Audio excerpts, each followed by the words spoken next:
Hello, you wonderful people, and welcome to another episode of SuperFantaFi. This week's show, we're talking about TV shows of the supernatural fantasy and/or science fictional genre. For today's episode, I'm going to talk about Doctor Who, Season 14, Episode 4. A great episode. A lot of really interesting things went down in this episode, so let's break it down. I had no idea what to expect from this episode. It's a very different episode structure and tone and everything. I mean, it's interesting because there's a creepy element to this episode, but it's like that creepiness kind of goes away partway through the episode, but then it kind of comes back. There's just this unnerving energy throughout this episode, especially because the episode opens with no opening fanfare at all. You don't see they just roll oh, here's Shudagatwa's name and Millie's name, so it's just we just no, like I said, opening fanfare at all, and no code opening. It's just you're right into the episode, and I think that's so interesting. This episode gives me the same energy. I always forget which season it is.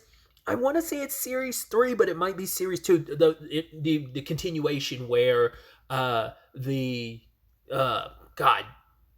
Weeping Angels first appear. I want to say it was season 3 because I want to say Martha was a companion at the time, and obviously that was the only season Martha was a companion, but I want to say it was season 3, but maybe it was a Rose season. I can't remember. I haven't seen an episode in so long, but it's one of my favorite episodes just because of the nature of just how that episode is structured. The Doctor and his companion are kind of side characters, and you follow what would normally be the side characters in a story, or kind of the leads of it. It kind of has that energy to some extent.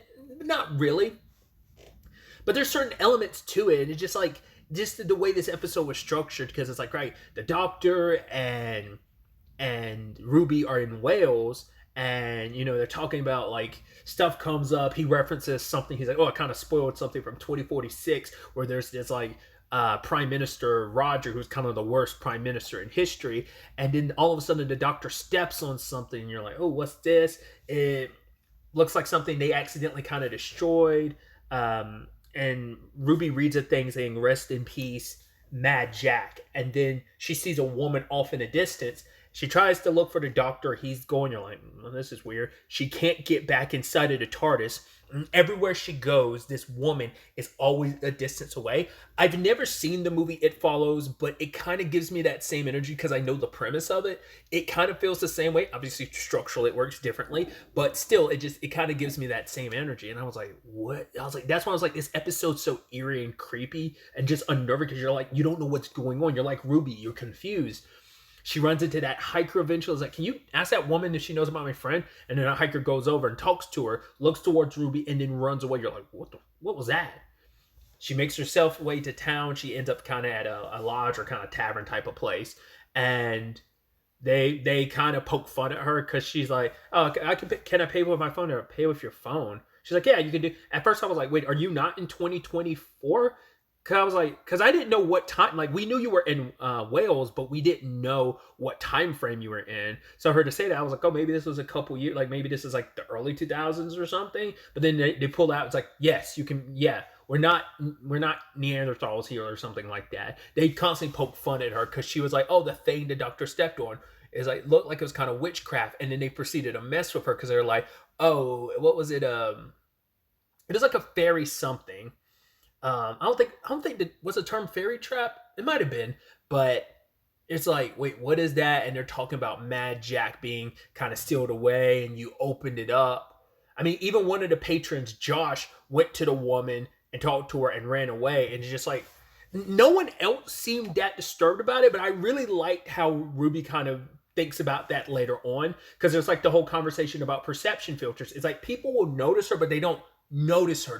I was oh, that's such an interesting thing to think about, that she technically does have they did bring up something interesting where they're basically that cliff area where that fairy trap thing was, as well as where the TARDIS is. It's this liminal space between, what was it, the land and sea, where just the rules of kind of reality don't really work. And I guess that kind of plays into the larger theme of the episode. But either way, Ruby, like I said, she gets chastised by everyone in the inn or whatever. They're laughing at her, kind of oh, because they're oh, you're kind of racist that assume it's witchcraft and stuff just because you came to this small town and stuff, or your preconceived notions about us. But Ruby was just being genuine. She was just asking questions. She was lost and confused.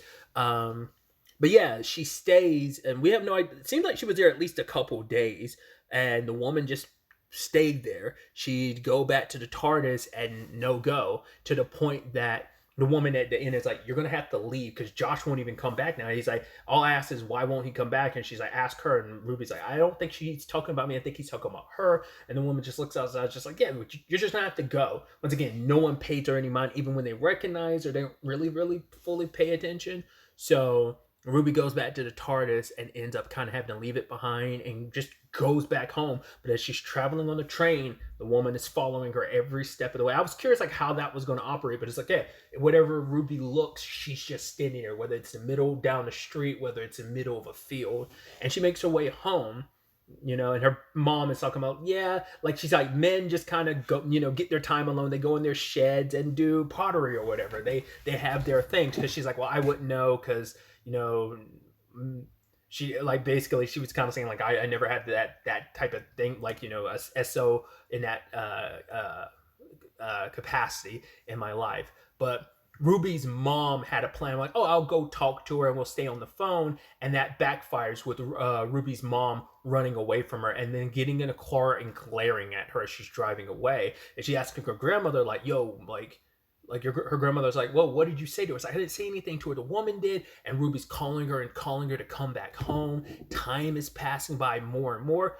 Also, I think it's interesting that neighbor who's like, oh, you're talking to your mother on the phone. Like, well, this got nothing to do with me. I'm like, I think I theorized that I wondered that, like, I think during the Christmas special, I'd wonder, because I was like, I think that woman knew the doctor and she seemed a little familiar with everything. I'm like, is that going to be Ruby? Are we doing with like a looping situation where like technically an older Ruby moved in next door to a young Ruby type of thing? That's where I was like, not unless it ends up being like her mom or something. But I'm like, yeah, just like, it's interesting because it's like, I mean, it's just a small bit part, but it's still interesting that you'd go through the trouble of bringing that character back just for the few seconds in this episode. Because we haven't seen her since like the end. I want to say the last time we saw her was like the end maybe of the Christmas special. Obviously it's been even longer because obviously it's taken, I only just started the season, so like obviously that was even longer ago because that was the end of 2023 when that Christmas special happened. So yeah, it's been a while, so I might be misremembering. So I just I don't know, like I've had a feeling about that neighbor in that, and now her popping up, like I said, even in for a few seconds in this episode, considering all the craziness that's going on. I don't know. Then eventually either way, Ruby gets locked out of her house and her mom wants nothing to do with her. I was like, Jesus. Next time we see her, she's like, oh yeah, it's been a year. I'm like, what? Are we just stay? It almost, and funny enough, I would reference like the Weeping Angels, because the whole point is they'll send you to a different time. I mean, if they're not in a weakened state, if they're in a weakened state, they just kill you and absorb whatever time you would have lived, which they naturally do, but at least they try to kill you in a peaceful way of like, I'm going to send you to a random time for you to live out the rest of your life and I eat whatever life you would have had left. But, obviously when they're in a wicked state, they just snap your neck. But yeah, like, because obviously it makes me think of like, I mean, obviously we've had companions go down that route,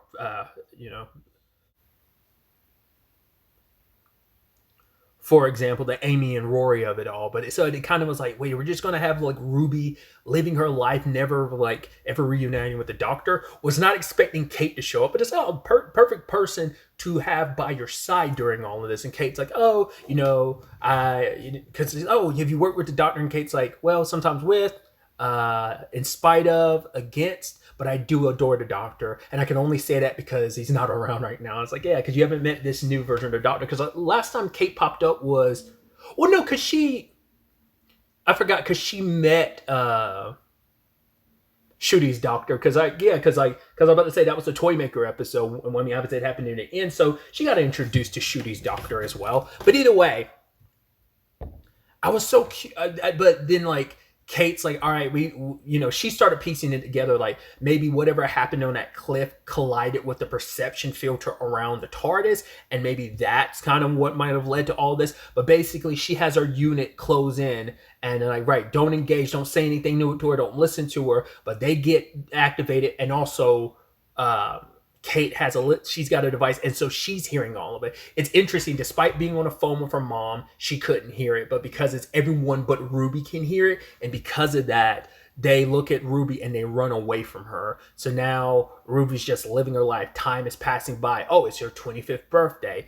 Oh, all of a sudden it's like her 35th birthday. Oh, now it's her 40th. I was like, geez. So I was like, this has been going on for 17 years.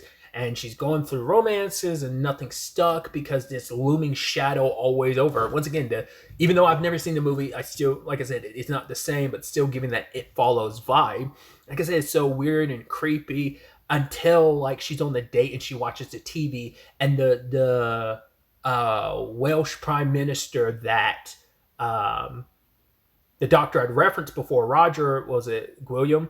And it's like, wait, it's this guy, the guy that the doctor warned was so bad. He even says like, oh yeah, my nickname used to be Mad Jack because I was like a jack of all trades type of thing. And for Ruby, it's like, oh, I figured it out. I know what I'm supposed to do. So she joins his campaign just to get close to him, but just to make sure she kind of bides her time. Because I was like, well, you had the perfect way to kind of get rid of this dude. All you have to do is get that woman to be near him and him to listen to her. You can get him. So she had to make sure. Then we kind of get that creepy thing with Roger. I mean, first and foremost, Roger being like, oh, let's get nuclear weapons. Because he references like a Russian war in 2031. Because it's like, oh, we're part of NATO. And NATO would never fire a missile. And the guy interviewing him was like, wait, so are you saying you would want to fire a nuclear weapon? And he was just like, we can edit that out of the recording, right? I was like, that's not concerning. But yeah, he then takes an interest in another volunteer. Her name is... was it? Yeah, Marty.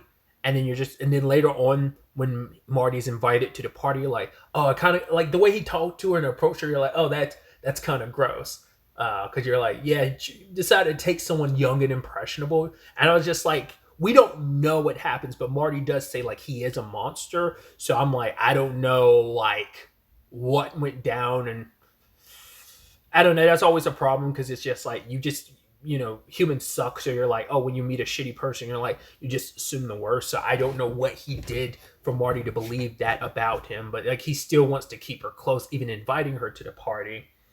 But Ruby like finds out, like, obviously he ends up winning the campaign and he's prime minister, and Ruby's just biding her time until she finds out like, okay, it turns out Roger, it's like this coming Saturday, basically he's going to get the nuclear weapons from Pakistan, going to buy them, and then the codes are going to be passed over to him, which Marty's like, he's going to fire it. And he's like, don't be crazy, Ruby. Don't be stupid, Ruby. Like, I mean, not Ruby, Marty. Like, that would never happen.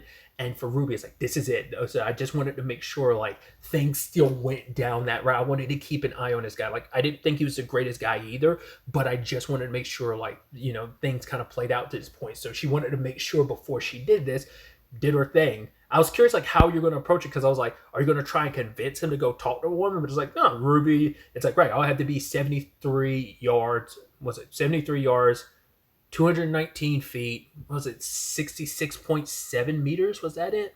Either way, I love the whole situation and just being like, got into the 50 range, started walking backwards. I got getting nervous because I was like, oh God, are the people there, the guards, are they going to shoot her? But all she had to do was wait. They're like, stop, this is your final warning. And she got it just at 73. She's like, oh, I'm planning to stand right here. Roger hears the woman and runs away, like ends up removing himself from the campaign.